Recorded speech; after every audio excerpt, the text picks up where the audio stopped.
Hello guys, welcome to Excel Movie Recap. අද අපි බලන්න යන්නේ Teach You Lesson කියන කොරියන් TV series එක. කතාව ගැන කෙටියෙන් කිව්වොත් ඉස්කෝල වල මැරිවා කිය හැසිරෙන ළමයින්ව හරි මාර්ගයට ගන්න රජය විසින් උරුතේ වැඩපිළිවෙලක් ආරම්භ කරලා තියෙනවා. ඉතින් ඕක ඉන්න ටීචර් ළමයින්ව හරි පාරට ගත්තද නැද්ද කියලා අපි කතාව බලලම දැනගමු. කතාව පටන් ගන්නෙ කොල්ලෙක් උදේ ඉස්කෝලේ යන්න හැදෙද්දි. මේ කොල්ල ඉස්කෝලේ යන්නේ නම් කැමැත්තකින් නෙමෙයි. මේගොල්ලෝ ඉස්කෝලේට යද්දි දේශොක් කියන කොල්ලෙක් බිල්ඩින් එකක් උඩ ඉඳන් පනින්න හදනවා. යට ඉන්න ළමයි පහළට බනින්න කියලා කෑ ගහනවා. ඒ වෙලාවේ අපිට ෆ්ලෑෂ් බෑක් එකක් පෙන්වනවා. මේ දේශොක් කියන ළමයා දන්න ගස්සලා පොරේ ඔළුවේ මොප්පේ උත් දාලා තියෙන්නේ. ඊට පස්සේ එතන ඉන්න පොලිස්ලා ටික අනිත් කොල්ලට කියනවා කොන්කරපු ගාවේ පොල්ල බාර දෙන්න කියලා.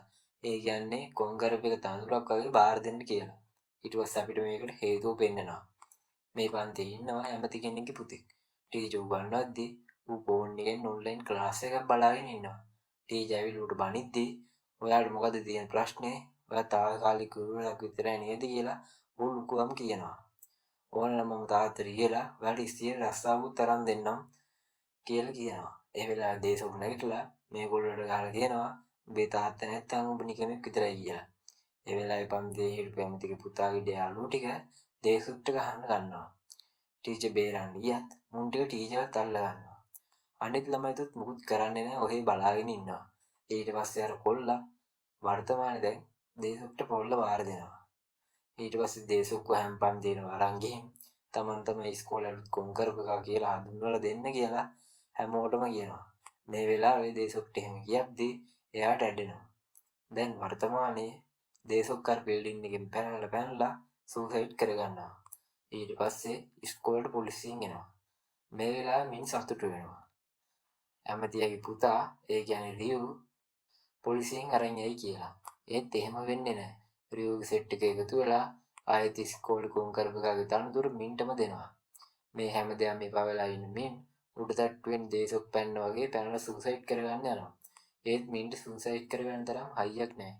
එයා එතනින් පහළට පයින්නවා. ආයෙත් පන්තියට ආව මින්ට රියු යාළුවෙක් ගහලා මට ගහපන් කියලා ආයෙ කියනවා. මින් ගහන්නේ නැති හින්දා ඌ මින්ට ගහගෙන යනවා. කොච්චර ගැහුවද කියනවනම් මින්ගේ කටින් ලේත් එනවා. ආයෙත් ගහපන් කියලා කියද්දිම එතන ආපු කෙනෙක් ටොල් ගාලුගේ කනට ගහනවා. අර විසික් වෙලා වැටෙන්නම උට ගහන්නේ. මේ ගහලා තියෙන්නේ අධ්‍යාපන අමාත්‍යාංශයෙන් අලුතින් පටන් ගත්ත වැඩසටහනේ ටීචර් කෙනෙක්. කොහොම හරි උටි ගාලා ආයෙ නැගිටපු ගියහොල් උඹ මොකද කියලා ටීචර් ඇටැක් කරන්න හදනවා. එතකොට ටීචර් දෙනවා කලර් එකක් ගියහොල් මීටර් 5ක් විතර ඈතට විසිකලා වැටෙන්නේ. මෙතනට අපුරියු ටීචර් කෙනෙක් කොහොමද ශිෂ්‍යයෙක්ට ගහන්නේ කියලා අනිත් ළමයින්ට වීඩියෝ කරන්න කියනවා. ඔය කිසි දෙයක් ගණන් ගන්නේ නැතුව ටීචර් ආයෙත් ගියහොල්ගේ කන්ට ගන්නවා. ඊට පස්සේ ගියහොල්ට ගියා වීඩියෝස්ට එක එක පෝස් හිටන් දෙන්න ගන්නවා. කොහොම වෙද්දි මෙතනට ප්‍රින්සිපල්ුයි තව ටීචර්ස්ලා ටික යනවා. එයාලා ඇවිල්ලා ගියහොල්ව බේර ගන්නවා. ඊට පස්සේ ටීචර්ගෙන් අහනවා ඔයා කවුද කියලා. ටීචර්යාගේ බැජ් එක පෙන්නලා කියනවා මම ERPB පරීක්ෂකයෙක්. මම ආවේ මේ වගේ ජරාවාස වෙලා තියෙන පරිසල් සුද්ධ කරන්න කියලා. මේ ERPB කියන ඩිපාර්ට්මන්ට් එක අලුතෙන් හදලා තියෙන්නේ. කවුරුත් ඒක ගැන දන්නේ නැහැ. ප්‍රින්සිපල් අහනවා ඔයා මොකා වුණත් ඔයාලා ළමයින්ට ගහන්න බලයක් තියෙනවද කියලා. මේ ERPB කියන ඩිපාර්ට්මන්ට් එකෙන් ඒකට බලය තියෙනවා. ළමයෙක් කියන දේ අහනවා නම් වචනෙන් උගන්වන්න නැත්තම් අතින් උගන්වන්න පුළුවන් කියලා ටීචර් කියනවා. මේ ERPB ගේ පරීක්ෂකයවත් එක්කගෙන ටීචර් ඔෆිස් එකට යනවා.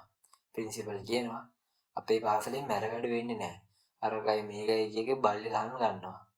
දේශුක් හිටු පන්තියේ බාරකාරය ආදීද මම කියලා ටීචර් පන්තියට යනවා. ඒ පන්තියේ තමයි රියු ඉන්නේ. එයාගේ තාත්තා ඇමති කෙනෙක්. මේවා කියලා ප්‍රින්සිපල් ටීචර්ව නම්බ ගන්න හැදුවත් ඒවෙන් වැඩක් වෙන්නේ නැහැ. ටීචර් කොහොම හරි පන්තියට යනවා. ගිහිල්ලා පන්තියේ ළමයින්ට ප්ලෑන් කරන්න කියනවා. ළමයි ටික නැගිටලා කරද්දී රියු කෑ ගහලා කියනවා වාඩි වෙන්න කියලා. ළමයි ටිකත් වාඩි වෙනවා. රියු ටීචර් කියනවා අපේ වාරේ භාග ළඟදී වෙනවා. ඒන්දු ආයි කියනනම් හරි කියලා. ටීචර් ආයෙත් ප්ලෑන් කරන්න කියනවා. ඒත් කවුරුත් කරන්නේ නැහැ. එතකොට රියු කියනවා මුන්ටි ඔයාලට වඩා මට බයයි කියලා. ටීචර් රියු ගාවට යන ගමන් කියනවා එහෙනම් වැඩේ ලේසි වෙයි. ඔයා බය වුණොත් අනිත් හැමෝමත් බය වෙයි කියලා ටීචර් කියනවා. මම කිසිම දෙයකට බය නැහැ කියලා රියු කියනවා. බය ඉන්නේ අත් දෙකෙන් වලින් කියලා ටීචර් රියෝගේ මේසේ ඔළුවට තියලා අත කරනවා.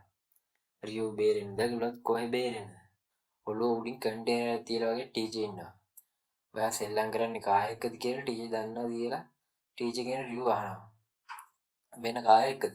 ශිෂ්‍යයෙක් එක්කනේ කියලා ටීචර් මේසෙට ගහනවා. රියෝගේ ඔළුව වයිබ්‍රේට් වෙලා යනවා. රියෝ නැගිට්ටම අම්දින් වතාවට කියන්නේ ප්ලෑන් කරන්න කියලා ටීචර් කියනවා. රියෝත් ප්ලෑන් කරනවා.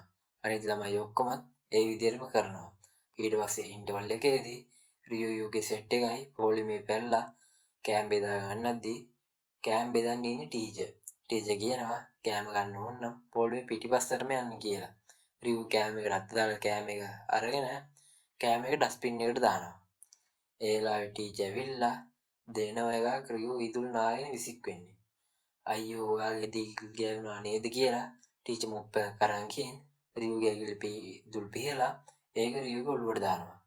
ඊට පස්සේ ඔයා මේ ඔක්කොම මස් කරලා තමයි අද ගෙදර යන්න ඕනේ කියලා ටීචර් අනිත් ළමයින්ට කෑම බෙදා ඉස්කෝලේ ඉවර වෙලා යද්දී රියෝ ගාවට මින්නෙනවා. රියෝ කියනවා ඔබට සතුටු ඇති කියලා. මින් එහෙම නෑ කියලා කිව්වත් ඒව අහන්න නැතුව රියෝ මින්ට ගහනවා. රෑ වෙලා මින් ගෙදරට ටීචර් යනවා. ගියාට පස්සේ රියෝගේ තාත්තව ටීචර් හම්බෙනවා. ටීචර් කියනවා රියෝ ඉස්කෝලේ අස් කරන්නේ නැතුව ඇවිල්ලා තියෙන්නේ. ඒ හින්දා ඒ වැඩේ කරන්න මම යාව එක්කයි යන්න ආවේ කියලා ටීචර් කියනවා. ඒ වෙලාවේ රියෝ මෙතනට එනවා. රියෝ තාත්තට කියනවා මෙයා මට කරදර කරනවා කියලා. ඇමති රියෝගේ තාත්තා ටීචර්ට යාට කරන්න පුළුවන් දේවල් කියලා ටීචර්ව බය කරන්න හදනවා. ටීචර් කොහෙ බය වෙන්නද? රියෝවත් එක්කගෙන ටීචර් යනවා. ඊට පස්සේ රියෝ ටොයිලට් සුද්ධ කර කර ඉන්නවා. මේ වෙලාවේ පීඩනය දරා ගන්න බැරුව රියෝ එයාගේ මුළු බිත්තියක් ගහ ගන්නවා. ඊට පහුවදා ටීචර් හම්බෙන්න රියෝගේ තාත්තා ඉස්කෝලේට එනවා. එයා ඇවිත් කියනවා අපේ පක්ෂයෙන්ම තමයි ඔය ඩිපාර්ට්මන්ට් එක හදලා තියෙන්නේ. පේන විදියට ඔයා සුදුසුකම්ලත් ගුරුවරයෙක් නෙමෙයි කියලා ඇමති කියනවා. ටීචර් කියනවා මේ වැඩ ඉවර වෙනකම් මම ගුරුවරයෙක් විදියට තමයි වැඩ කරන්න කියලා. එහෙනම් ඔයාලට මගේ පුතාගේ ඔළුවට මොකක්ද උනේ කියලා පැහැදිලි කරන්න වෙනවා කියලා ඇමති කියනවා. මම එයාට කිව්වේ ටොයිලට් සුද්ධ කරන්න මිසක් ඒක ඔළුව ගහ ගන්න නෙමෙයි කියලා ටීචර් කියනවා. ඔයා දන්නවද මට මුළු රටේම බලය තියෙනවා කියලා ඇමති ටීචර් බය කරන්න හදනවා. ඩිපාර්ට්මන්ට් එකත් රජේ තමයි කියලා ටීචර් කියනවා. මින් ජනේලෙන් බලාගෙන ඉන්නවා ඇමති අනේක. එදා රියෝගේ යාළුවෝ ටික එනවා. උන් අහනවා ඔබ නේද ටීචර් කේලම් කිව්වේ කියලා. උන් මින් නෑ කිව්වත් උන් මින් කියන එක අහන්නේ නැතුව මුල්ලකට මින් වැදන් ගිහලා ගහන්න ගන්නවා. ඊට පස්සේ මින් ආයෙත් උඩ තට්ටුවෙන් පනින්න හදනවා. ඒ වෙලාවේ ටීචර් ඇවිල්ලා මින්ව බේර ගන්නවා. මගේ පස්සෙන් එන්න කියලා ටීචර් මින්ව ග්‍රවුන්ඩ් එකට එක් කරගෙන යනවා. ටීචර් මින්ට කියනවා ඔයා කොච්චර කල් ඔය වගේ කුටි ගන්නද හිතාගෙන ඉන්නේ දුවලට බේරෙන්න කියලා. එතකොට මින් කියනවා හැමදාම මට දුව ඉන්න බෑනේ කියලා. ටීචර් කියනවා එහෙනම් වැඩිහිටි ටීචර් බලන්න කියලා. මින් කියනවා ඒගොල්ලෝ අපි කියන එක අහන්නේ නෑ කියලා බලන්න. මේ ලෝකෙ හොඳ වැඩිහිටියොත් ඉන්නවා කියලා ටීචර් මින්ව දුවන්න පුරුදු කරනවා. ඊට පස්සේ ටීචර් මින්ට රෑ කෑම අරන් දෙනවා. මින් ටීචර් කියනවා එයාලා ගොඩක් බලවත් අය. මින්ගේ තාත්තට ලේසියෙන්ම පවුලක් නැති කරලා දාන්න පුළුවන් කියලා මින් කියනවා. ටීචර් කියනවා මාව බලා ගන්න ගොඩක් අය ඉන්නවා කියලා. ඔයා වාසනාවන්තයි ඔයාට ඔහොම කෙනෙක් ඉන්නේ කියලා මින් කියනවා. ටීචර් කියනවා ඔයා බය වෙන්න එපා. ඔයා බලා ගන්න මම ඉන්නවා කියලා. ඊට පස්සේ අපිට අධ්‍යාපන අමාත්‍යාංශයට කඩාගෙන පනින ඇමතිව පෙන්නනවා. එයා අධ්‍යාපන ඇමතිගෙන් අහනවා ඔයාද මේ ලබ්බ හැදුවේ කියලා. ඔව් මම තමයි කියලා අධ්‍යාපන ඇමති කියනවා. මොන මගුලකටද මෙහෙම එකක් හැදුවේ කියලා ඇමති අහනවා. ඔයාට මතක ඇතිනේ අවුරුදු දෙකකට කලින් ළමයෙක් ගුරුවරයෙක් මරලා දාපු සිද්ධිය. ඒ වගේ දේවල් නොවෙන්න ඕන හින්දා තමයි මම මේක හැදුවේ කියලා අධ්‍යාපන ඇමති කියනවා. ඔයාගේ වැඩ හින්දා මගේ පුතා හොඳටම දුක් විඳිනවා කියලා ඇමති කියනවා. අයියෝ පරීක්ෂකතුමා අනුර වඩා වැඩේ කරනවා වගේ කියලා අධ්‍යාපන ඇමති කියනවා. ඔයා දන්නවනේ මම ඔයාලට ගරු කරනවාද? ඔයාලට මේ ඉඳ විශ්‍රාම ගන්න උනොත් එහෙම කියලා ඇමති යනවා. ඊට පස්සේ දවසේ ඇමති ඒකට බලු බඩ වගේක් වෛරල් වෙන්න ගන්නවා. ඇමතිය රැස්වීමකට එද්දිම වාර්තාකාරයෝ එයාව බට කරගෙන ප්‍රශ්න අහන්න ගන්නවා. ඇමතිය ආට්ලේ ආව කොහොම හරි කියලා ඇතුළට එක් කරගෙන යනවා. ඇතුලේ අධ්‍යාපන ඇමති ඉන්නවා. අධ්‍යාපන ඇමති තමයි මේ වැඩේ කරලා තියෙන්නේ. ඔයයි මමයි දෙන්නම එක පැත්තේ වෙලත් අයියා මේ වගේ දෙයක් කළේ කියලා ඇමති අහනවා. අධ්‍යාපනය ගැන කතා කරද්දි පැති නෑ කියලා අධ්‍යාපන ඇමති කියනවා. මට වඩා ජරා වැඩ කරන ඕන ඉන්නවා. අයියා මට මද දෙන්න කියලා ඇමති අහනවා. ඒකට හේතුව ඔයා වැටෙනකොට ඔයාගේ පුතත් වැටෙන නිසා. ඔයා ළමයව හොඳට හදන්න තිබුණා කියලා අධ්‍යාපන ඇමති ඉතින් යනවා. ඊට පස්සේ ඇමතිව අත්අඩංගුවට ගන්නවා. මේක ඔෆිසේ ඉඳන් අධ්‍යාපන ඇමතියි ටීචර්යි බලාගෙන ඉන්නවා. ටීචර් අහනවා ඔයාට ප්‍රශ්නයක් වෙන එක නැද්ද කියලා. එන ඕන දෙයකට මුහුණ දෙන්න ඕන ඇස්ති කියලා අධ්‍යාපන ඇමති කියනවා. මේ දෙන්න හරි ළඟින් කතා කරන්නේ. කොහොම රියෝ ඉස්කෝලේ ගියාට පස්සේ රියෝගේ යාළුවෝ සෙට් එක රියෝව කොම් කරපු එක කරනවා. මේ හැමදේම මින් බලාගෙන ඉන්නේ. එයා යනවා දේශොක් පැන්න තැනට. අපේ ටීචර්ත් ඉතරට ඇවිත් මින්ට කියනවා ඒක ඔයාගේ වැරද්දක් නෙමෙයි කියලා. මින් ටීචර්ට කියනවා දේශොක් කොන් වෙච්ච කෙනා වුණ වෙලාවේ මට සහනයක් දැනුණා. මට ආය කරදරයක් වෙන එකක් නෑ කියලා. මැරුණු වෙලාවෙත් මම සතුටු වුණා. අරුන්ට හීරයට අරන් යයි කියලා මම හිතුවා. ඒ තරමට මින් මානසික වැටලා හිටියේ. ඔයාගේ නෙමෙයි වැරද්ද. මේ දේවල් දැකත් බලාගෙන හිටපු අයගේ වැරද්ද කියලා ටීචර් කියනවා. ඒ වෙලාවේ ඉස්කෝලේ ළමයි ටික එළියට දුවගෙන එනවා. මොකද රියෝ කිමිකල් පන්තියකට දාලා ඒක ලොක් කරලා ඉස්කෝලේ ගෙනියන්න තියන්න හදනවා. ඒ වෙලාවේ ටීචර් ඇවිල්ලා රියෝට පයින් පාරක් ගහලා ලයිටර් එක පත්තු කරලා බිමට දානවා. රියෝ බඩ ගාගෙන දුවනවා. රියෝ මුල්ලකට ගිහිල්ලා මට සමා වෙන්න කියලා කෑ ගහනවා. ඒ වෙලේ ටීචර් ගින්න නිවනවා. රියෝ අහනවා ඇයි ඔයා මට මෙච්චර වද දෙන්නේ කියලා. ටීචර් කියනවා ඇයි දෝසෙක්ට එච්චර වද දුන්නේ කියලා. දේශක් මැරෙන්න බයයි ඔයා වගේ. එයා ඒ වගේ තීරණයක් ගත්තේ තෝ වගේ කාලකන්නින් නිසයි කියලා ටීචර් කියනවා. එතකොට අපිට වෙන්නනවා දේශක් මැරෙන්න හේතුව. එයා රියෝගෙන් කඩදර කරන එක තාත්තට කිව්වට පස්සේ තාත්තා ඊයෙන් ප්‍රින්සිපල්ට කියනවා. ප්‍රින්සිපල් කියනවා එහෙනම් ඔයාගේ පුතාව අස් කරන් යන්න කියලා. ඇයි මගේ පුතාට කඩදර කරපු උන්වනේ අස් කරන්න ඕනි කියලා තාත්තා කිව්වත් ප්‍රින්සිපල් ඒව ගණන් ගන්නේ නැහැ.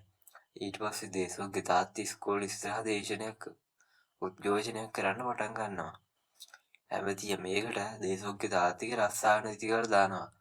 දේශෝක රියෝට කියනවා එයාගේ තාත්තට කියලා තාත්තගේ ජොබ් එක අරන් දෙන්න කියලා. මම ඕන දෙයක් කරන්නම් කියලා එයා කියනවා. එහෙනම් මැරියන් කියලා රියෝ කියනවා. ඒ හින්දා තමයි දේශෝක් තිබිනසාගෙන තියෙන්නේ. වර්තමානයේ රියෝ සහෝගේ සෙට් එකව පොලිසියෙන් අරන් යනවා. ටීචර් ඉස්කෝලෙන් යනවා. එයාගේ මෙහෙම ඉවර නිසා. ඊට පස්සේ අධ්‍යාපන ඇමති කන්දක් උඩ තියෙන සොහනක් බලන්න යනවා. එයා එතනදී ටීචර්ත් එතනට යනවා. ඉතින් යාළුවනේ මේ එපිසෝඩ් එක මෙතනින් ඉවරයි. කතාව කොහොමද කියලා කමෙන්ට් කරගෙන යන ගමන් සබ්ස්ක්‍රයිබ් කරන්නත් අමතක කරන්න එපා. එහෙනම් අපි ඊළඟ එපිසෝඩ් එකේ නමු.